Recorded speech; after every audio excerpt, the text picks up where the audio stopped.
Ekisokera kiri ku record.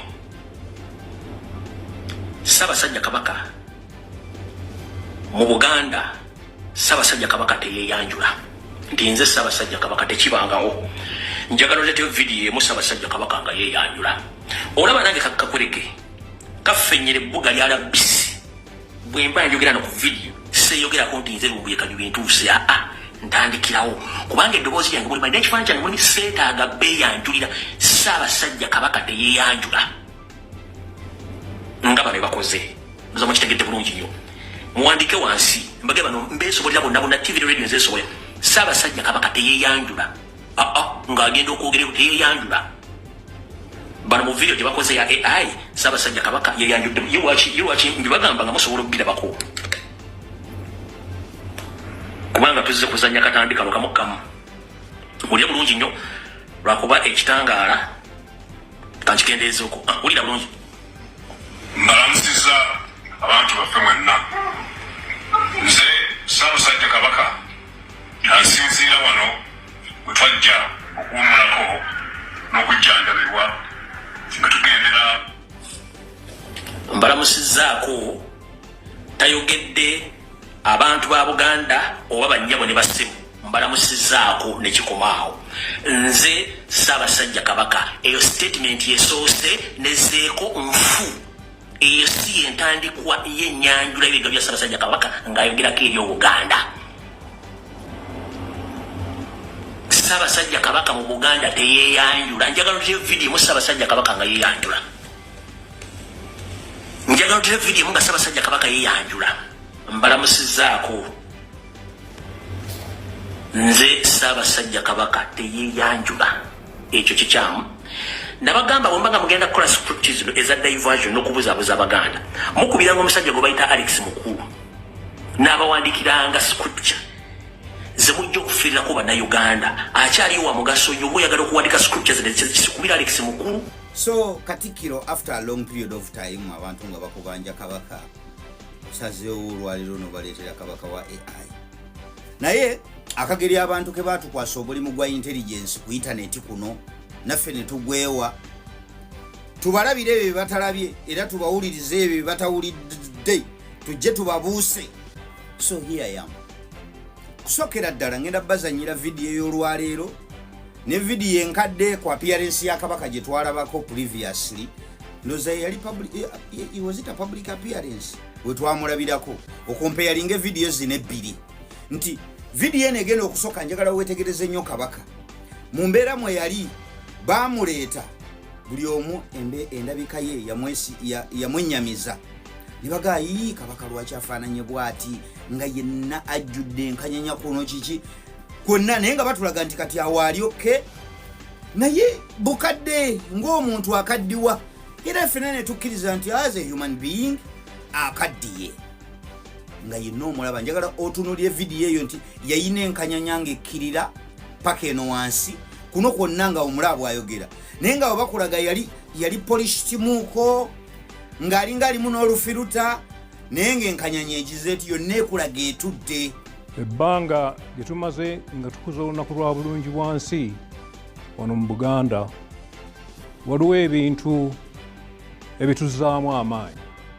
Kansubira oyo Kabaka omwetegereza bulungi nga batulaga nti mukadde akaddiye era nga bakulagaawo ali mu good shape ekola public appearance. Kati video y'olwaleero gye baleese nga teri polished, teriimu yadde simuthena, teriimu yadde firuta, temuli kitaala naye ng'ate ekyewuunyisa Kabaka akyali mu mikono gy'abasawo. Kitegeeza tamunabeera mu condition nnungi esiibulwa naye enkanyanyanga ekoma wano ngazzeemuuko buto okusinziira ku bwe yali. Can it happen? Kuba wali eri yali okke naye ng'enkanyanya yeemalayo wano akyali mu mikono gy'abasawo ekirwadde kikyamugoya eyandibadde nti ate kati ali waasiko enkanyanya temalaayo azzezeemukko buto. Ssaabasajja Kabaka nsinziira wano we twajja okuwummulako n'okujjanjabibwa nga tugendera ku magezi g'abasawo nga bwe gaatuweebwa. Tubadde tumaze akabanga nga tetubawulizaako, nga tugoberera ebiragiro by'abasawo ebyatujja ku mirimu egisinga obungi. Vidiyo ezo zirabye bbiri ozeetegereza nti eno ya bufere esembyeyo.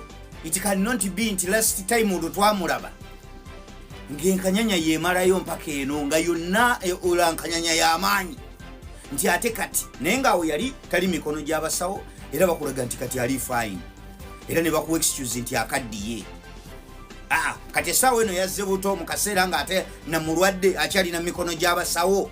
Tubuuza enkanyanya eyali ekkirira paka eno nga teriwo, ono abadde kabaka wa ddala oba AI, artificial intelligence. So nze ebyo mbiganye. Now you can compare the two videos. Olabe ng'okozesa omutwe gwo ne speech zennyini ebigambo byabadde ayogera, kabaka ayogerera mu pululo. Kale it can be nti omuntu ayinza okunyonyola nti omuntu ayinza okukyogerera mu mbeera ya respect, titwajja okujjanjabibwa. Omuntu ayinza okwebuuza yajja omu lwaki ayogerera mu pululo, nti ayinza okyogera mu mbeera ya kitiibwa mugaakale. Naye ekisinza okummalamu amaanyi ye introduction. Nze Ssaabasajja Kabaka. Since when nga kabaka ye addressinga bw'atyo n'omuntu wa bulijjo okujja naga nti nze gundi, nze bba wa gundi, owulidde yawakana. So ze zimu ku nsobi ze bakoleddemu eyo ebintu. Kati ensobi simanyi bwe mugenda excuse kijja mugenda otuwa nti kabaka asobola okujja n'atugamba nti nze Ssaabasajja Kabaka ng'ate tumulaba ani awakanye. So ebintu babifumbye tebyayidde, bingi bikyalimu ebirumira, naye saagala nnyo okuwanvuya vidiyo.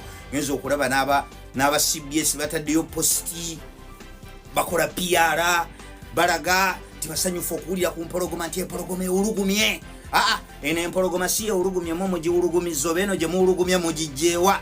Naye I can authoritatively tell you nti ono wa AI ekyo nkibabuulidde. Waliwo abagenda okunyiga, but with time muwe mutyo bintu ebimu temubitegeererawo. Mubitegeera wayisa akabanga, kati wajja kufunayo abatwasamira naye mujja bitegeera with time. Bino byakuyiiya kugagezako kakkanya ka pressure akaliwo, naye ono si ono. Vidiyo etandise mu butongole. Olunaku lwajjo olw'Essande bwe nabadde mu program emuli Mulange Mmengo, nabagambye nti omukulu Mayiga Ssaalongo Gamulengejja alina enteekateeka enoonya butya bwatuuka ku Ssaabasajja Kabaka. Bafumbirireyo ka vidiyo konna bakaleete ku mutimbagano okweggyako pressure. Ne mbagambe bagenda kukozesa software gwe bayita AI, artificial intelligence, nga gwe bagenda okukozesa. Tewayise na lunaku lulamba abasajja bye nayogedde bakoledde ddala. Mayiga ayinza okuba yejjeemu mu kifaananyi kye nga yejjeemu, naye njagala tuyite mu forensics ya vidiyo eno bulungi nnyo bw'oyomogera tegeera abasajja bano bujayibwe. Njagala abantu ba CBS, BBS, NBS bukedde babuloga ba NRM ne babuloga abewunyisabooza nti bankyukakyuka mbaagala ku vidiyo eno kirasi yali yakubasomesa buli omu otandika okutegeera. Njagala kuba YouTubers bw'omanyi ng'okwata vidiyo, okwata kamera n'ogyetunuza mu maaso n'orecordinga vidiyo oba kumuyita content, n'omuteeka ku YouTube, n'omuteeka ku Facebook, n'omuteeka ku TikTok, n'omuteeka ewantoola, nga gwe tosobola kwawula kintu kye bayita fake video oba edited video, oba tosobola kwawula software asobola kwogeza abantu gwe bayita artificial intelligence.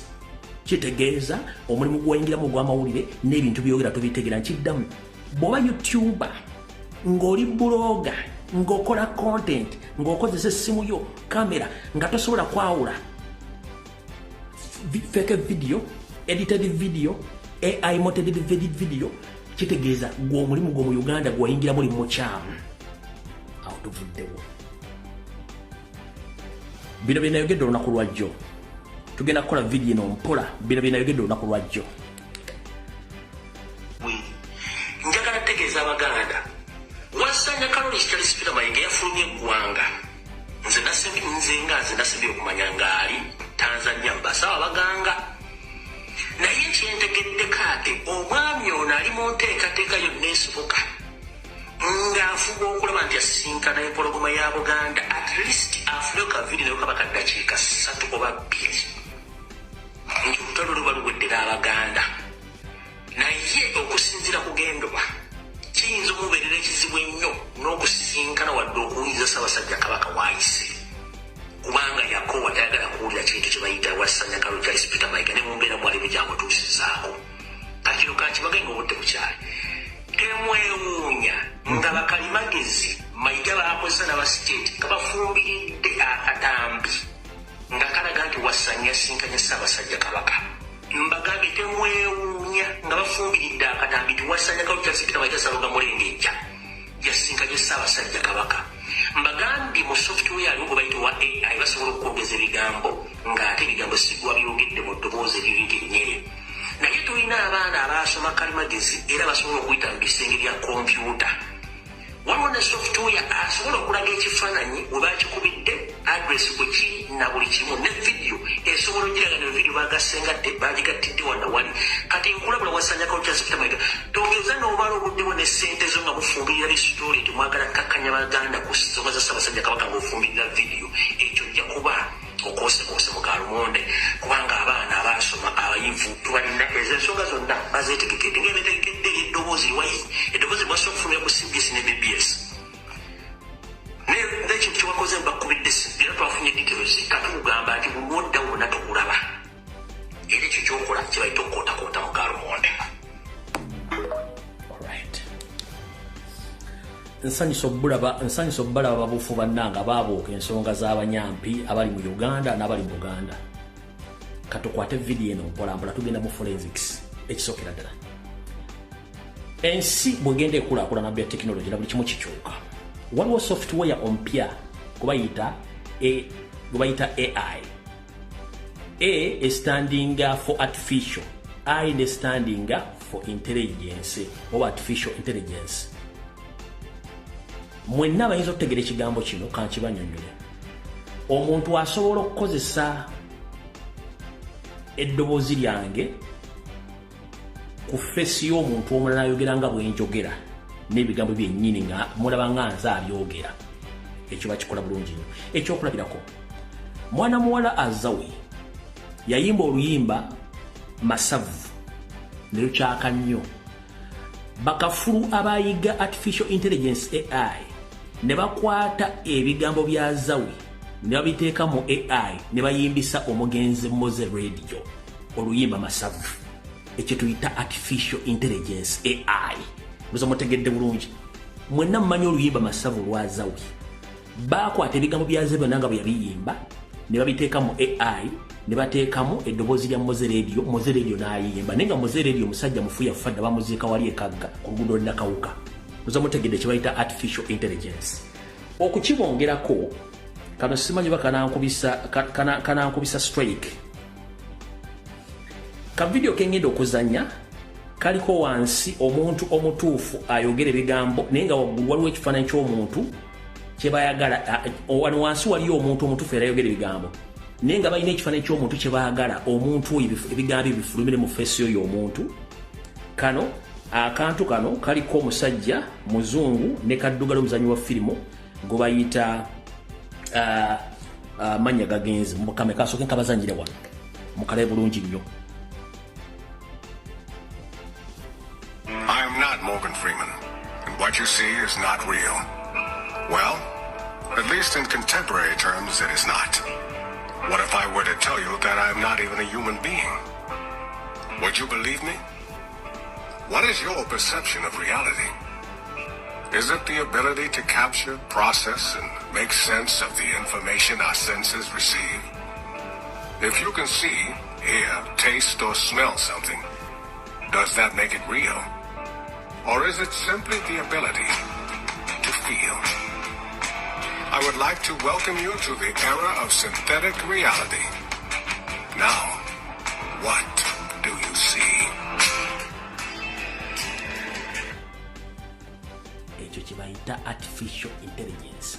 Ali wansi ayogera mu ddoboozi lye naye ng'ekifaananyi kyagala kyogere kyekya Morgan Freeman eyo kibayita artificial intelligence uza mukiragi bulungi nnyo kati Mayiga ne banne kye bakoze baani abakoze akatambi kano I suspect okuba nti Kim Kalisa akola mu IT department mu State House ne Chieftains of Military Intelligence mu IT department ekulirwa mukulu James Birungi bebabadde mabegawo okufumbirira akatambi kano okukateekawo balagenti Ssaabasajja Kabaka ayogedde loza kati mufunye bulungi proyambo y'ebintu bino mbalaza akafaananyi kali akamboga ne Freeman ng'omusajja ayogera ebigambo mulala nnyo in fact kanzinyemu eddoboozi muka bazanyidde bulungi nnyo wansi ye muntu omutuufu waggulu ne bazanyise Morgan Freeman ng'ayogera ekyo bayita artificial intelligence software bwe bakozesa mu kitegedde bulungi nnyo I suspect Kim Kalisa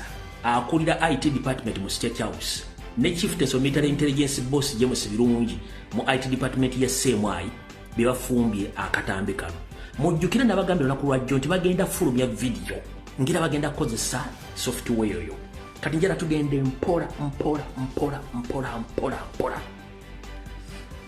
ekisokera ddala Wasanja Kalulu yajja n'atugamba nti Kabaka gyali abagande bamukubira engalo n'amala tugamba nti Ssaabasajja Kabaka yamukubiddeko essimu ekyo ne mukimanya lwali terubuusa abasajja bennyini ne baleeta voice note nga bagifumbiridde aba CBS bennyini mulire eddoboozi lino nga boogeza Ssaabasajja Kabaka mulire eddoboozi lino kuba kati mbava ku lumu eryo eddoboozi mwaliwuliddeko no mulindeko katono mala okwongeza eddoboozi mbadde ndigyeko njala muwuliriza eddoboozi lino CBS Mayiga ebintu bino biva Mayiga yasooka ga Ssaabasajja Kabaka batumira bani bamuwa standing ovation naddamu n'aga Ssaabasajja Kabaka yamukubidde essimu tukikuba kati ne baddamu ne baleeta eddoboozi lya Ssaabasajja Kabaka ekkadde ne balikyusa ne balizanya ku CBS ne kigaana bakwatira lirino ebitubuulirirwa mu bigambo mu mawulire oba amagezi agatuweebwa awamu ne tekinologiya mu nsangi zino byonna bintu bikulu nnyo kyokka tusaana okubikwata n'obwegendereza bwe tubyeyambisa obulungi tusobola okufunamu enkulaakulana kyokka bwe tubikozesa obubi bisobola okutuviirako obulabe n'okwennyika ffeffe nnyini mu ddubi abalabe ba Buganda bangi beeyambisizza nnyo emitimbagano okusobola okutyobola ekitiibwa kya Buganda tufube nnyo obutabawa mwagaanya kubanga waliwo ate abamu muffe Abaganda abaseesa mu ebyo abalabe bye batambuza. Alright. Abadde bajja bagoberera Mayiga okuva yawangangu Ssaabasajja Kabaka ebigambo byabadde ayogera mu speech ze zonna bwe bubaka bwe yawandiise ne obukozesa mu artificial intelligence video gye beeditinze obulungi nkiddamu ebigambo Mayiga byabadde ajja ayogera mu video ze zonna bye batadde ne beeditinga ne bakozesa mu artificial intelligence ne boogeza ekifaananyi kya Ssaabasajja Kabaka nga ayogera ye step esooka tugende ku step eddako omugenda okutiira ensi eno ekisokera ddala kiri ku record Ssaabasajja Kabaka mu Buganda Ssaabasajja Kabaka teyeeyanjula nti nze Ssaabasajja Kabaka tekibangawo njagala oleeteyo vidiyo emu Ssaabasajja Kabaka nga yeeyanjula olaba nange kakwerege kaffennyera ebbuga lyala bisi bwe mba njogera no ku vidiyo seeyogerako nti nze lumbuye kajubi ntuuse ntandikirawo kubanga eddoboozi lyange mulimu n'ekifaananyi kyange mulimu seetaaga beeyanjulira Ssaabasajja Kabaka teyeeyanjula nga bano bakoze muza mukitegedde bulungi nnyo muwandike wansi mbage bano mbeesobolera bonna TV radio nzeesobolera Ssaabasajja Kabaka teyeeyanjula ng'agenda okwogerera teyeeyanjula bano mu video gye bakoze ya AI Ssaabasajja Kabaka yeeyanjudde yiwaki mbibagamba nga musobola obbirabako kubanga tuzze kuzannya katambi kano kamu mulire bulungi nnyo lwakuba ekitangaala kankikendeeza okwo wulira bulungi mbalamusizza abantu baffe mwenna. Nze Ssaabasajja Kabaka nga nsinziira wano bwe twajja okuwummulako n'okujjanjabibwa nga tugendera. Mbalamusizzaako tayogedde abantu ba Buganda oba bannyabo ne bassemu. Mbalamusizzaako ne kikomaawo. Nze Ssaabasajja Kabaka eyo statement yesoose nezeeko nfu. Eyo si entandikwa y'ennyanjula y'ebigambo bya Ssaabasajja Kabaka ng'ayogerako eri Obuganda. Ssaabasajja Kabaka mu Buganda teyeeyanjula. Njagala ntuteyo vidiyo mu Ssaabasajja Kabaka nga yeeyanjula. Njagala ntuteyo vidiyo mu nga Ssaabasajja Kabaka yeeyanjula. Mbalamusizzaako. Nze Ssaabasajja Kabaka teyeeyanjula. Ekyo kikyamu. Nabagamba bwe mbanga mugenda kukola scripts zino eza diversion n'okubuzaabuza Abaganda. Mukubiranga omusajja gwe bayita Alex Mukulu. N'abawandikiranga scripture. Ze mujja okufiirirako bannayuganda. Akyaliyo wa mugaso nnyo bwe oyagala okuwandika scriptures kisikubira Alex Mukulu. Okubire Nakatolo Bwama yafa. Kubira yani, kubira ani ano Ashraf Semwogerere. Omukubire akuwandika scripture entuufu. So si zino. Kabaka wa Buganda teyeeyanjula. Kati ate kisinza okubeera ekizibu mu vidiyo bano abasajja kye batamanyi. 1. Ssaabasajja Kabaka Ronald Mwenda Mutebi owookubiri mutabani wa Muteesa muzzukulu wa Mwanga bw'aba ayogera akozesa ebigambo, akozesa ekigambo kimu oba aba akola ebigambo bye nga abyogera mu bigambo bye tuyita ebyoluzungu kye tuyita singular ng'akozesa ekigambo kimu. Wabula bano vidiyo gye batalina ebigambo bamuwandiikidde buli sentence oba buli lunyiriri lwonna babadde baluteeka mu kigambo kye tuyita plural. Singular kitegeeza ekintu kimu oba ekigambo kimu. Plural kiba kitegeeza ebigambo bibiri oba ebintu bibiri. Kati mu bigambo bano byonna bawandiise kubiteekamu AI babadde bakozesa plural ebigambo bingi nga buli sentence yonna erimu ebintu egatta ebintu bibiri ekita ku Ssaabasajja kyata mu demulize vidiyo zo abayogera takozesa plural akozesa singular. Mbuza mutegedde bulungi nnyo. Kyova olaba eyakoze vidiyo eno weetaaga kuba twakakola forensics just part 2. Esooka mbagade Ssaabasajja Kabaka teyeeyanjula ng'agenda okwogera. Ekyokubiri Ssaabasajja Kabaka bw'aba ayogerera mu singular tayogerera mu plural. Singular kyekintu ekimu, plural bye bintu ebibiri oba ebigambo ebibiri nga bonoga nti ffe oba mmwe oba bo. Bw'aba aba obubaka bwe abuwanga ye ng'omuntu. Wabula bano bawandiise obubaka babuwandiise nga kiraga abantu abali e Namibia be yagenda nabo bangi. Era Ssaabasajja Kabaka abadde ayogera obubaka buno aboogedde ng'ayogerera abantu abangi bamuwamba nabo abali e Namibia kye tuyita plural. Kansooke njibatereyo namwe giwulire muwulire ebigambo nga alinga ayogerera abantu abangi bawamba naye oba mukitegedde bulungi nnyo. Kankabaterera omulumu naye njagala mwetegereze nnyo wasemba mu sekendi esembayo. Wamugambidde nti omaze. Ssaabasajja Kabaka tebamugamba nti omaze. Speech yaba yagiwandiise era aba agimanyi. Ekyokubiri obubaka bwatuwadde obunga nti bwatuwadde buli ku page 2. Teriyo obubaka bubeere ku page 2 omuntu bw'asobola kusoma mu ddakiika zino ng'abusoma. It is impossible. Tekisoboka. Ekyokubiri bwe tutunuulira ekifaananyi engeri gye bakikuttemu gye kirabiseemu kyonna kifumbirire kye tuyita background wano weetula bumanyiiwo bulungi nnyo. Ne bwe nkyuka omutwe tewakyuka. Essaati yange n'omukono gusigala kyekimu ne bwe mba ntudde. Katulina kye tuyita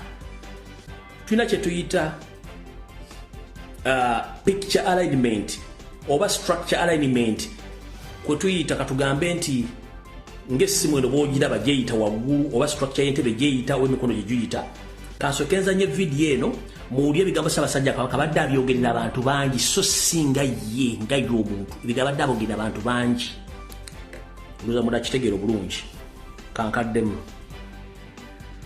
mbalamusizza abantu baffe mwenna nze Ssaabasajja Kabaka nga nsinziira wano we twajja okuwummulako n'okujjanjabibwa nga tugendera ku magezi g'abasawo nga bwe gabaweebwa tubadde tumaze akabanga nga tetubawulizaako nga tugoberera ebiragiro by'abasawo ebyatujja ku mirimu egisinga obungi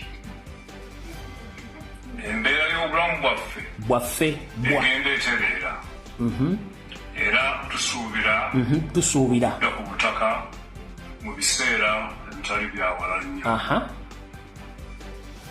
twebaza Katonda atukuumye baani abeebaza era n'Obuganda olw'okutusabiranga bulijjo ate n'obutaggwaamu ssuubi wakati mu kusoomoozebwa okw'amaanyi ddala twebaza Katikkiro baminisita n'abaami ba Kabaka bonna olw'okusigala nga batambuza emirimu gy'Obwakabaka owulira nnyo ewasembayo ng'afundikira kiseera nga tetuli mu nsi ebigenda mu maaso byonna tubigoberera era twebaza Obuganda olw'obujjumbize mu mirimu gy'Obwakabaka twebaza abantu baffe abagoberedde empisa obuwangwa ennono n'obulombolombo mu kiseera kino ekizibu ddala nga bwe tutera okwogera bulijjo owulira nnyo ewasembayo amaanyi gaffe gali mu kwegatta tukubiriza abantu baffe okusigala nga bali lumu ewasembayo awo Mukama abakuumi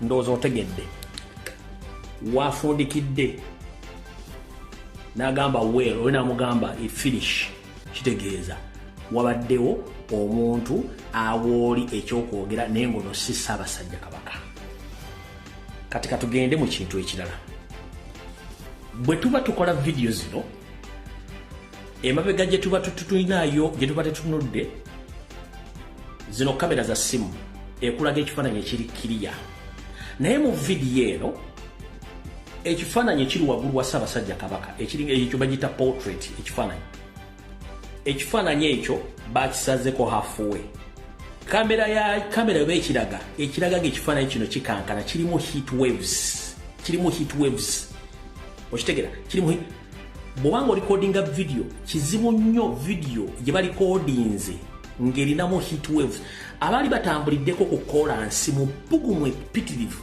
n'osindika amaaso go mu meters nga 20 mu maaso go ng'olabe ebbugumu litinta mu bbanga bwe lityo oliraba kati kyekifaananyi ekibadde mu vidiyo eno nga mulimu heat waves ezitambula bwe ziti era bw'otunulira ango z'ekifaananyi kiri oziraba nga zikankana kitegeeza nti bakozesezza green screen bagiteeka emabega ne batuuzamu omuntu waabwe ne batuuzamu ekifaananyi kye baagala ne basindika message ono akole ki agisome era bwekito bwe kibadde kati to prove you wrong ayogera omu amagamaga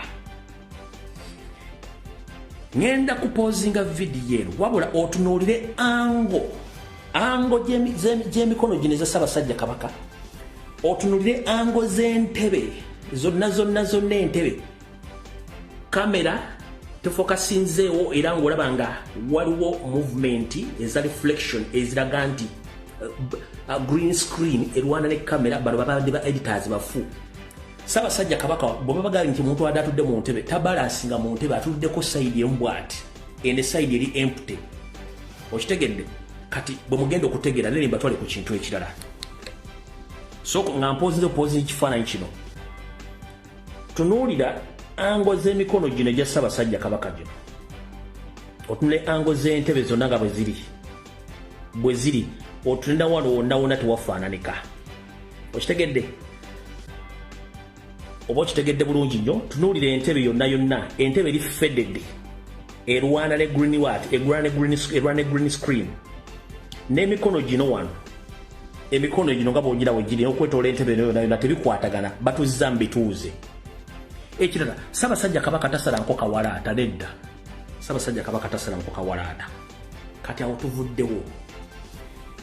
Mu bo bennyini nga bali ku CBS mulimu ayogedde ekigambo, ebigambo ng'abyogerera mu pullo, simanyi tuna n'asigaza omulimu. Ze zino studio za CBS mulimu ayogedde ebigambo ng'abyogerera mu pullo. Iyo video muwulirize bulungi muteekeko amatuulira.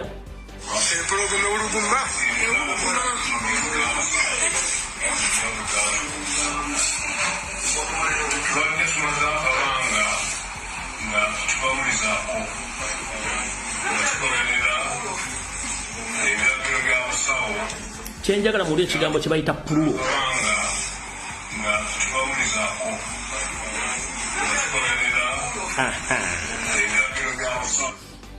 Oyo munnamawulire ali mu CBS ye ng'ayogerera mu pullo. Mbagambye kyekintu ekisukka mu kimu.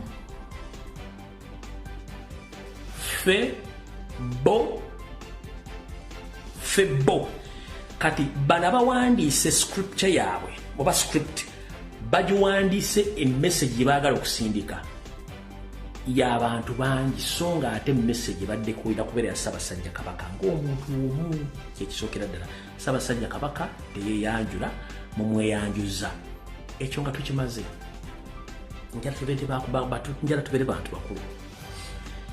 Tetuli wano kusinga nti tulwana na TV, tulwana radio, tulwana bannamawulire, tulwana amayiga. No, twetaaga ekigambo kimu, Ssaabasajja Kabaka akomewo okwawave mu buwaŋŋanguse. Olwenda Katemba ajja kuggwaawo.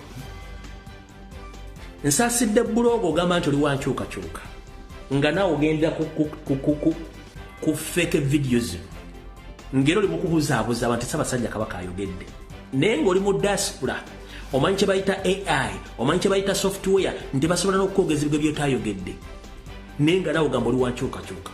Aba NRM seewuunya n'abakola emmengo seewuunya, naye abaga nti bankyukakyuka ng'ate mubadde temwogera ku kigambo kya Ssaabasajja Kabaka. Wabula ka video akafube kavudde mutandika okukatambuza, naye muli baganda bankula ki nga tomanyi Ssaabasajja Kabaka teyeyanjula, nga n'ekigambo sinjula ng'oli ayogera mu mboozi ye, ekigambo sinjula mukimanyi bulungi nnyo ne pullo. Ssaabasajja Kabaka ayogerera mu sinjula, tayogerera mu pullo. Kambaddemu akatambi akala mmaye muno akategeera abamu lowooza obulungi.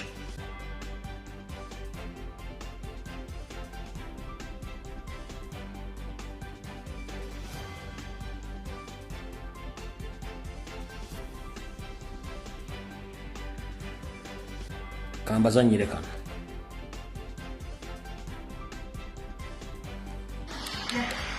Mbalamusiza abantu baffe mwenna. Nze Ssaabasajja Kabaka nga nsinziira wano we twajja okuwummulako. Nze Ssaabasajja Kabaka, it's a wrong statement, nga nsinziira wano we twajja okuwummulako n'okujja. Statement z'amayiga. Bo waliko screen bataddewo akagambo Namibia, naye beerabidde okuwandiika nti script yandibaddemu nti erimu omuntu gwe bawadde okusoma ebigambo bino kulwa Ssaabasajja Kabaka. Yandike sinzidde wano mu ggwanga erya Namibia gye bandette okufuna obujjanjabi, so si gye baatuleeta. Scripture writer oba Kim Kalisa yagiwandiise, oba James Birungi yawandiise script kyeno. Zino video editors mukozesezza nga mukozesa Bruce ne mutuuzaako omuntu ayogera ebigambo bino. This is wrong. Munoonye enkolo. In fact tetulwana nammwe, mutuleetere Ssaabasajja Kabaka olw'enna Katemba ggwewo.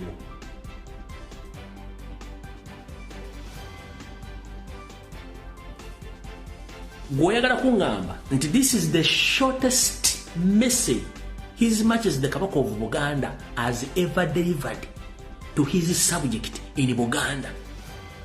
in such a situation whereby Baganda have been chased away from their land, and you didn't even include that message. And the big mistake you've made, the editor, is to applause Mayiga in that video. Kubanga Mayiga abadde ku pressure ng'ayagala ekinaamugyako pressure okuwulira erinnya lye nga liri mu message lirimu ekigambo kya Ssaabasajja Kabaka. Naye temulina magezi. Twandikiriza singa mujje Mayiga ne baminisita n'aba naye ate ne muleka Mayiga. It's like nti yakoze scripture yabadde nga bwe bakibaga nti ono ayagala kuvaako pressure. That is exactly kyemukoze. Temulina magezi. Mubadde temuteeka Mayiga kubanga oli kyayagala.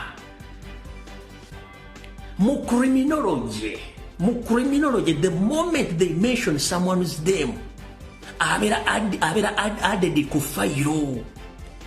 Kati mu media, abantu bagala kye bayita mention, Mayiga Stars nayagala mention okuva wa Ssaabasajja Kabaka. Kati yebadde main course yaabwe mu video ebyo kye mbadde temutegeera.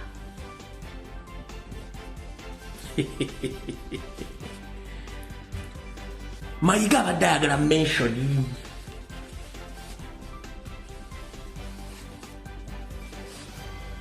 Omuntu yandiyagadde okubuuza.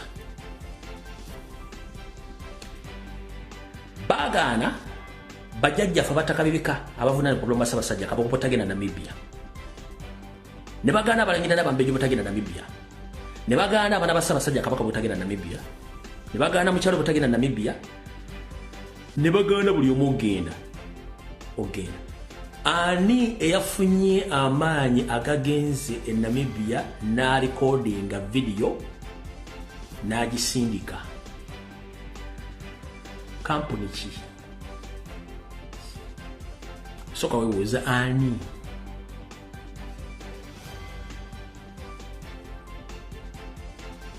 Nina kyenjagala okubakwatiramu wano mulyoke mutegeere. Maro gende mu archive. Waliwo ka video akala kendabira mu archive. Kenjo balabisiza mutegeere bulungi nnyo.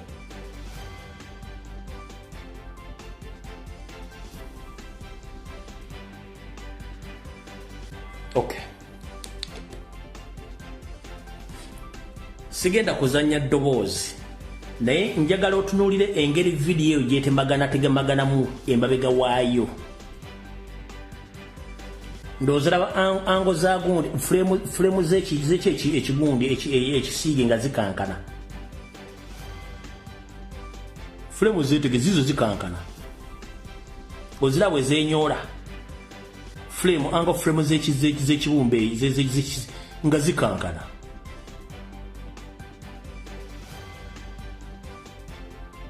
Sizanye ddoboozi just wande bateekawo akantu kaabwe Namibia buno basobola obweditinga mu live from Namibia basobola obweditinga. Tula angle frames ezo ezekiportrait yetu nga zikankana. Kyenjagala osooka otunule nga zikankana. Ozira nga ziringa ezikuliddwako omuliro.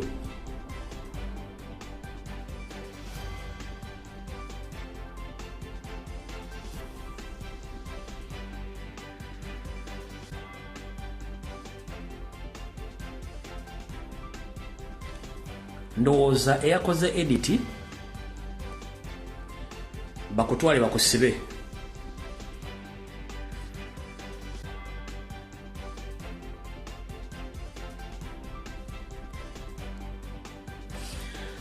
Tunuulira buno obujji bw'ekkomera laba obunyolo eyo studio mukwatidde luddawa ne gino ango z'oluggi zennyino ziranga zitemagana ziringa eziriko omuliro ziraba ziriko heat waves laba olaba katuliko oluggi ak'ekituli ky'ekisumuluzo laba omunyolo laba zino ango ezo ango nga zitemagana ezo ziraba nazo teziri steady ezo nakitegeeza nti eno yabadde super editing amukozeseza green screen. Ndoza mugira bulungi bwetemagana ziri mu heat waves. Oluggi mulwetegereze kangisembeze ndoza mulanga luzannya luliko heat waves.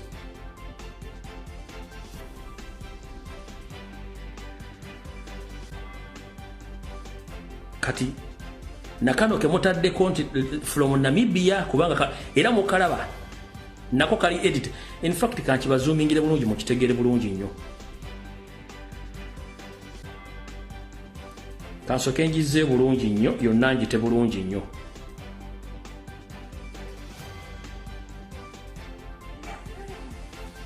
Gyetegereze bulungi nnyo. Tulya background yokka.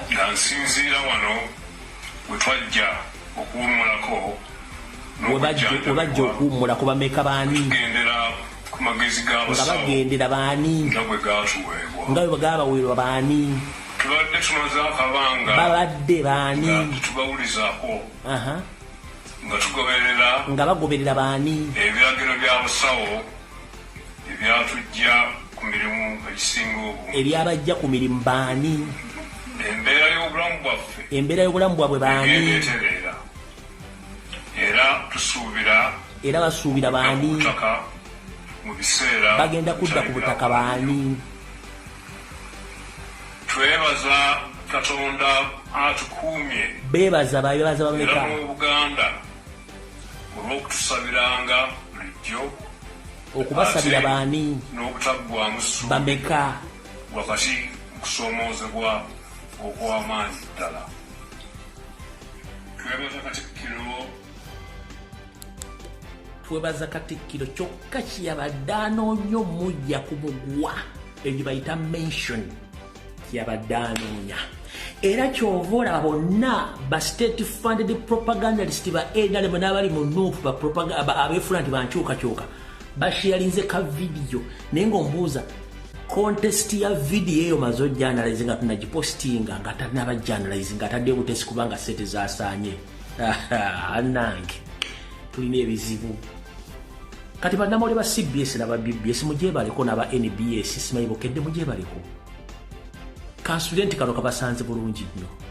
Ffe twabagamba tubeera wano kwanalayizinga buli nsonga ne tugitegeera bulungi nnyo. Kabaka ayogerera musinjula si mu ppululo. Kabaka Buganda teyeyanjula. Ompulya bulungi nnyo.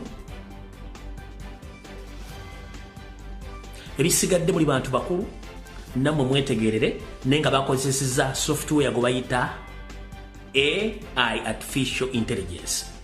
Abakatuuka kye bayita artificial intelligence software yono wano kamubazanyiremu kolutwemu abatabaddeewo then tugende ku story endala.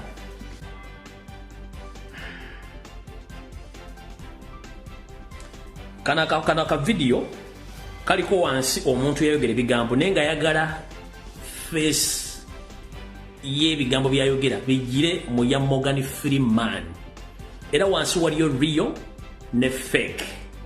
Kati njala soka kabazanyira mukategere bulungi mutegere kye bayita artificial intelligence software kyakola kati ne video eyo mubagireetedde kako. I am not Morgan Freeman, and what you see is not real. Well, at least in contemporary terms, it is not. Ono ye Rio, oli ye feke kubagala ayogere mu kifaananyi kye. Ono ye Rio yayogera. Naye kati baagala ono yaba ayogera. What is your perception of reality? Is it the ability to capture, process, and make sense of the information our senses receive? If you can see, hear, taste, or smell something, does that make it real? Or is it simply the ability to feel? I would like to welcome you to the era of synthetic reality.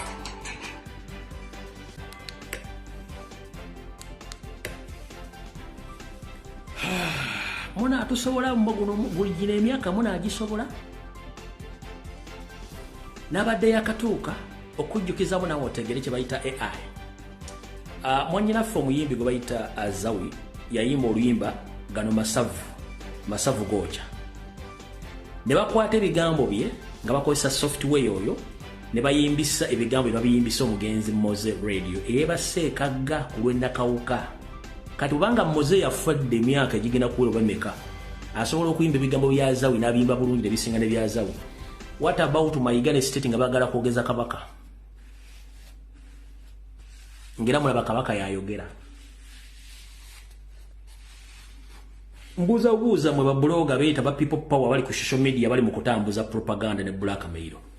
abakozi ba CBS mwenna ababokedde TV NBS mujebaleko ekitubeeze Bulaaya gitwagenda okusaka kusoma bisinga mu balowooza muri mawulire mutambuza obulimba kuza mukitegedde bulungi nnyo olwaleero nti ense bategedde tetulwana na monna mawulire tetulwana na muntu yenna tetulwana buloga twagala ekintu eki Ssaabasajja Kabaka nga okomye mu nsi ye okulamula ebisigadde byonna time wasting era tubitwale nga diversion nkiddamu ebisigadde byonna tubitwale nga time wasting era tubitwale nga diversion twetaaga ekigambo eki Ssaabasajja Kabaka ng'akomye mu Buganda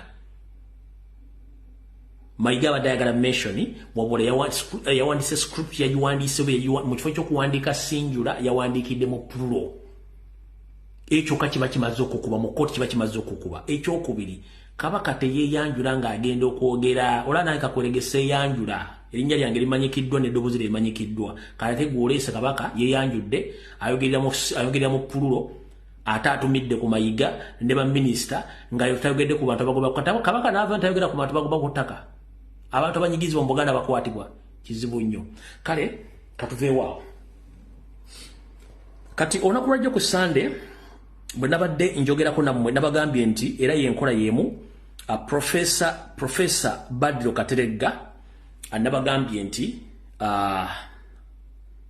yalumbibwa omukyala n'amutuusako buvune era kati Professor ali mu kuliira ku nsiko olw'omukazi yamufuukira ekyambika omukyala ono finally ebifaananyi nabadde namaze nabifunye era ngenda biteekayo ku mutimbagano mwenna mubitegere bulungi nnyo mutegere nti singa Professor atukako obuzibu omukyala ono yagenda okuba avunaanyizibwa omukyala ono yeeyita Jjore mukyala Munyarwanda sina Munnayuganda y'ono omukyala ayagala okutta Professor Badru Kateregga yoyo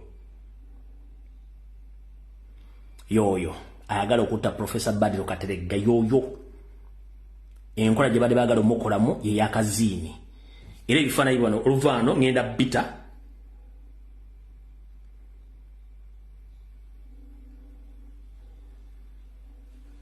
yoyo mu kiteeteeyi kimyufu yayagala okutta Professor Badru Kateregga oyo under state influence oyo simanyi lwaki leero ekitangala kibadde ky'amaanyi oyo ngenda mutimba oluva wano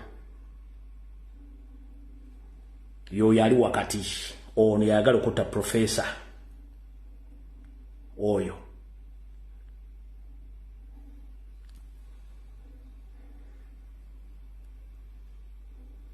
yeeyita Mrs. Jjore S. Kateregga yayagala okutta Professor yoyo yennyini ebifaananyi ngenda bitta waaka abantu ava Rwanda sina Munnayuganda yeetega olw'ekiwojjolo kye neyeetega Professor kati state emukozesa okwagala okutta Professor n'abali emmenga baagala okumutta bakozesa omukyalo ono okwagala okutta Professor Kateregga ebifaananyi ngenda bitta oluva ku live tulyoke tulabe ensisira we zenkana emyoyo yoyo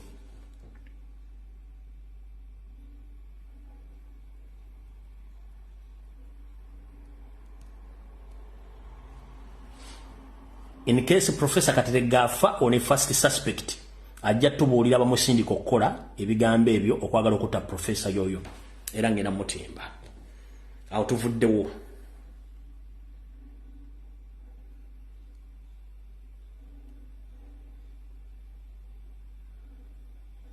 mubongere nja mubongera ku live kati jo ku Sunday bwe nazanya akatambi akabalaga nti n'amazzi ge munywa na buli kimu kye munywa ne minota atundibwa mu Buganda wanjawulo ndoza mwabadde surprised nnyo kati njala balaga amazzi ge munywa e Kampala nti amazzi makyafu ne system yafa kyobula amazzi gamwe gajja gali mu kazambi gego na amazzi ge munywa e Kampala gali mu ne kazambi tebima tebikyasobola kusengejja amazzi na kazambi gega amazzi ge munywa mubira bulungi nnyo bya system yafa kazambi mwedege amazzi ge munywa kyovula gajja nga green amalanga maddugavu kazambi gwe munywa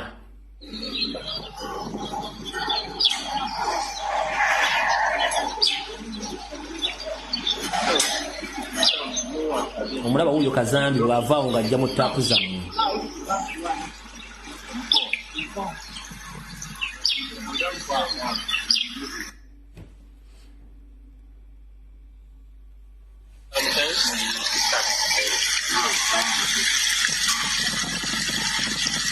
Nabaganda kakamazi byosi wasimu. Geje domolo. Nagosinywa. Nora domolo yange yanusoba bitano. Ya mazi agabulijjo agakubawo. Kidisira bali wali mu nsuwa. Abana banyana. Ogula gokubowa Kubanga kati webuuza. Wadde nange nkola muwodi. Omwana agenda kujja kubemu ekikokugula.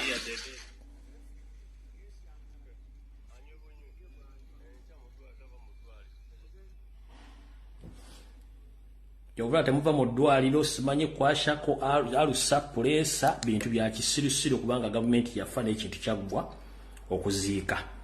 Ennamba y'omukyalo oyo Nalongo ayagala okuta Profesa Katereka Kajuba ongereriza 783 65 5287 ngenda mu postinga ne namba ya posting ebisigadde mukama atase Profesa namwe amagala mutaase katugende kuwa mwaka yivu.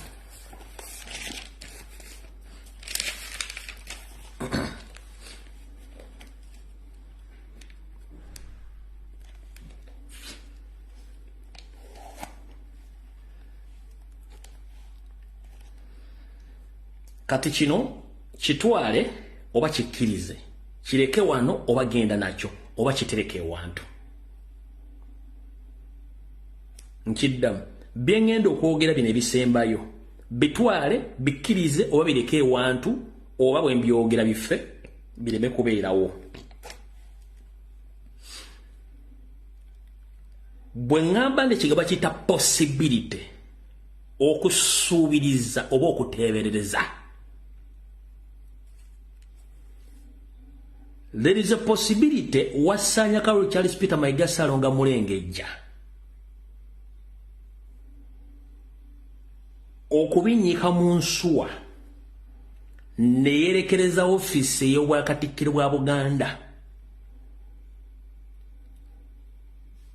n'afuulibwa Ssaabaminisita wa Uganda omujja ye bujjako katono oba Vice President ku bintu bibiri ayinza okufunako ekimu. Ekigendererwa kya kino ki? Mbagambye ekigambo kye bayita possibility oba okusuubizirizibwa oba okuteeberezebwa oba ekiteeberezebwa kijje ku nze bwe kiraba kituuseewo nga bituukawo osirikirangeyo. There is a possibility nti Wasanya Karol Charles Peter Mayiga ayinza okulizayininga mu ofisi y'obwakatikkiro ne bamutwala okumuwa obwa Vice President owa Prime Minister mu government yayo seeri. Era Emmengo ne balondayo Katikkiro omupya anajja agwe mu bizibu Mayiga byalese Emmengo sinakindi waamalira okutekinga over office eyo ng'eno ekiro ekiddugavu kikwata Buganda nga Mayiga eri nga ajagambiza nga akimezezza okw'omusana nga ekiwejjoojo kimuvuddeko ono gwe balese mu office ng'agwa mu bizibu ebyo nga n'Abaganda oli mumuggyeko amaaso. Naye nkulayirira Mayiga ne bono bogenze mu ntana jajja tujja kujjayo. So ekyo nakyo gye kiri mu kirinde bulungi nnyo. Kigenda tuuka very soon kiba tekituuse nga bwe mbyogera bayinza obbisazaamu. Mukitegedde bulungi nnyo.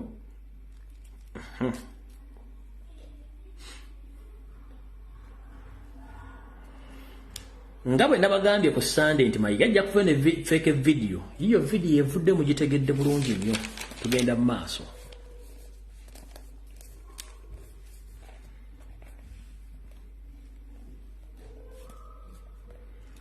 Bano kyebeerabidde nti bakozesezza ebigambo ebingi mu kifo ky'ekigambo ekimu. Mu ntandikwa wali yandibadde bibagamba nti nsinzidde wano e Namibia naye eno gye twagenda otujjanja buli kigambo kye badde bamutiramu nga kirimu abantu abasukka mu ng'ayogerera abantu abasukka mu bwe baali bawamba omuntu ogwo Ssaabasajja Kabaka tebawambangako bantu basukka mu kati yawandiisa ebigambo ebyo fumayo tubakwata bulungi nnyo. Tugenze mu maaso. Nga bwe nabagamba gye buvuddeyo katono nti mu system ya Yoseriti Bahabulwa eyayawula mofuge oba gye bayita divide and rule ntegezeddwako ntegeeze ensi yonna n'Abaganda ne Bannayuganda gye muli nti temwewuunya mu system ya divide and rule ya Yoseriti Bahabulwa nga obukiikakkono bwa Uganda Museveni ataddeyo Nandala Mafaabi ng'agenda kwesiba okuba pulezidenti mu Buganda nga baleese Mpuuga de Mapuuga era nga ne ssente zaamuweereddwa dda okuba nti bagenda kukola omulimu guno ogw'okwawulamu obuvanjuba mu Uganda nti enjuba eva eri n'egwa eno ate eno gyendi enjuba eva eno n'egwa eri.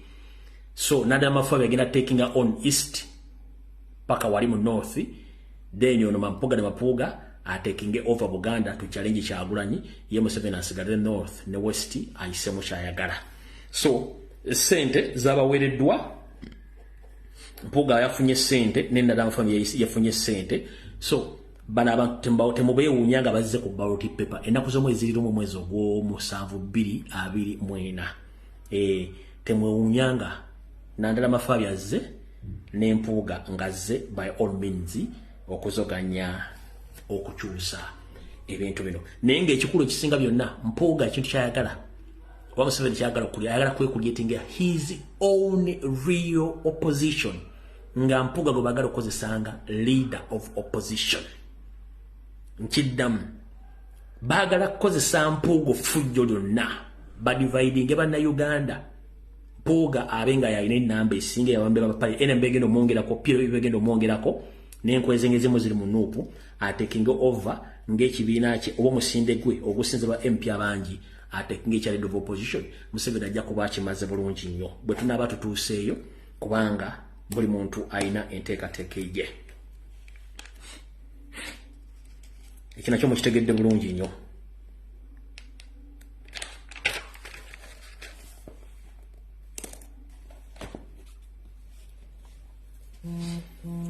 Buno bwe bubaka bwange bwenjagala buli omu abufune era obutegere bulungi nnyo. Eri ba comrade mwenna bakola emirimu gyenkola ku social media. Yoseriti Bahabulwa atambula awamba abaana abavubuka abalenzi n'abawala kasitazuula ssaawa 12 bakikola mu Buganda okuva ku saa 12 mpaka saa 8 ogw'ekiro. Batwala abaana ab'obulenzi n'ab'obuwala nga bakwata idle and disorderly era bazadde abasinga obungi tebakimanyi bakikola mu Buganda wokka. Abaana ab'obuwala wakati w'emyaka 10 paka ku myaka 3 babakwata ne babatwala mu makomera era bangi bavundira yeeyo bazadde babanoonya tebabalaba. Abasobodde okugobererwako ne basasula ensimpi empya n'enkadde okuta abaana abo. Ogwo muze kugenda mu maaso mu Buganda. Kati gwe muzadde yenna ali awo ngenda kusaba gamba omwana bwe ziwera ssaawa 12 adde waka. Ensonga endala ntegeddeko mu eastern side of the country baagala kuzza ekibooziboozi ky'obutimba obw'ensiri mu bwesonyiwe mu bitundu by'e Mubende. Nategeddeko nti bagenda kuddamu Bagema n'Obagema omusujja gw'ensiri nammwe temukkiriza Bagema kubanga eddagala bye bagemesa ffu baagala kendeeza population y'abantu abali mu bitundu by'e Mubende nga bakikola bulijjo. Ensonga endala yiino ffenna twagala enkyukakyuka by all means. Enkyukakyuka eno erimu ebintu bingi nnyo. Eri abantu abalina ebikolwa abagenda okukozesa actions, eri abagenda okuyita mu kalulu, eri abagenda okuyita mu nteekateeka endala nnyo. Njala kujjukiza gwe comrade yenna akola video ku social media oba ku TikTok oba ku Facebook. Museveni bwe lwakwata abaana bonna ab'enkyukakyuka abuuza muzzaako ki plan ki gye mulina. Ngenda kusaba ng'oyogera ku program zonna z'oba okola. Togeza n'oyogera enteekateeka yonna gy'owawulirako oba gy'omanyi ku bigenda okubaawo oba ebisuubira okubaawo. Bw'oba driving at least driving ekigambo kimu tutusinkane mu kabox ne Museveni. Ebisigadde mbireke tembyogera. Ekyokulabirako buli bakwata omulamuzi nti Kyagulanyi azzaako ki muzzaako ki. Saagala muntu yenna akubuuza ozzaako ki. era bwakubuuza nti ozaako ki mugambe ekigambo kimu genda okibuuze nnyoko kubanga yamanyi programu zo nze zange sizimanyi so ngenda bategeeza mulaba comrade temwogera biki bisuubirwa kukolebwa bigenda kukolebwa enteekateeka temuzoogera muzireke yafuba okulaba nga azinoonya zatagenda funa nammwe balina enteekateeka ekirala mbategeeza ku social media tebakolerako buyeekera ku social media tebakolerako buyeekera azini nti buyeekera bwa mundu tebabukolerako kuyeekera gavumenti ng'okozesa tebabuyeekera ku social media. One, mwenna abali mu kkowe ery'okuyeekera Museveni nga mukozesa military wing oba action wing temwogera kigambo na kimu anakumba anazina takumba sirika busirisi basinga Museveni yali ayogera ebintu bye mu mawulire teyandituuse ngenda kusaba gwo ulya gwonsa ku social media nga yolebero fe tugenda kukwata mundu biki oyo si mutuufu kyovula n'omubbi tayogera gyagenda kubba era bw'aba ayogeddeyo bane bamuvuddemu nga bategeeza poliisi bago bagenda okubba ntugenda kubba wosanga omuntu yina ku TikTok ku Facebook ng'agaa nti ffe twagala sereza mundu tulina action tugenda kulwana biki popopopopo oyo si wo musajja wa iso oba wa semwayi gwe muzannyirako si wankyukakyuka action programs tebazogera ku social media no n'abagendo zikola tebeeyogerako era tebabeera ku social media era tosobola nabbalabako ng'ayogera ekigambo ekyo mumpulidde bulungi nnyo abaagala okulwanyisa Museveni nga mukozesa ebikolwa tebabidiscussinga ku social media era teboogera programu zaabwe gw'osanga ayogera programu y'okukozesa ebikolwa kye tuyita action ku social media dduka mulabe edduka oyo si mutuufu lwaki social media kuno ogenda oteekako live nti nzize live ogenda okukola post I'm coming live today nga semwayi eso poliisi puso bonna ng'essimu z'abazimbwa ali mu ngalo buli kigambo ky'oyogera bakiwandiika wansi ne bw'okola mbuuza lwaki ono akolodde lwaki akyusiza amaaso lwaki ayogedde bw'ati either oli ku TikTok either oli ku Facebook oba muli mu WhatsApp groups buli kimu bakino tisinga kyemukola sina gwe ntiisa wala njagala mubeere alati nga mutegeera ebintu bino okwenda sibuti ensanafu etambula egaludde bino bibagamba mujja kwejjusa nga mbugudde mu buzibu yes ffena tulina ennugu twagala kulwanyisa Museveni mujjako naye tulina okubeera security conscious about ebintu bye tukola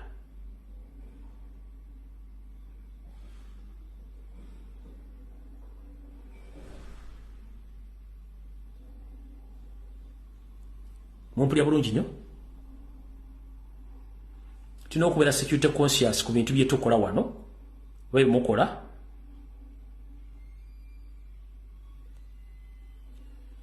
one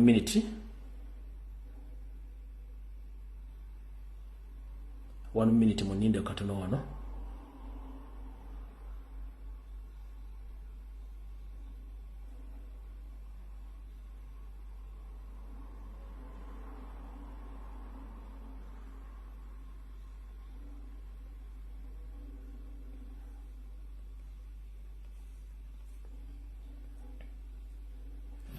kale ndoza mutegedde bulungi nnyo mbale nakye neetegereza wano so mutegere bulungi nnyo ensonga nga bweri temuddamu kola bintu ebyo saagala balwisa kambalikola okuba obudde butono nnyo mukama 13 mpeera tujja kusinkana essaawa yonna ku lunaku olwokusatu mweraba ebigambo abaana azina tebakumba musirikire missoni zammwe temuzoogera abagenda mu kalulu mu driving ekyakalulu ebisigadde temubyogera mbireke temwogera bizibu programu zammwe missoni zammwe muzireke kubanga bano ze basinga okola ensonga lwaki bakwali bakubuuza muzaako ki bagate tulina kye tuzaako in fact tuli aido mutuone ku program mwagala mutuwe ku program zetwandibadde tuzaako ya omulabo tomuwa kkubo tombulya kyakkola okitegedde bulungi nnyo ya mulabo tomuwa kyakkola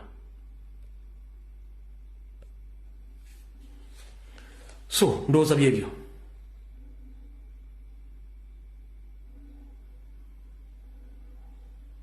mbatadde video wedde mbasomeseza diversion zibadde mu yo video buli kimu kyonna bakozesa software wa AI Ssaabasajja Kabaka teyeyanjula tayogerera nga ayogera ku lw'abantu abangi ayina kweyogerako nga ye babadde baagala mention ya Michael gitekamu video gye bakozesezza era ne mu katambi k'enzannya abakozi ba CBS abaddeko boogedde ng'ayogeredde mu pululo bo bennyini kitegeeza nabo tebaategedde muzannyo kugwe babazannye kale ne ku lw'ensonga eyo Mukama bakuume tunasinkana ku lunaku olulala mweraba video wedde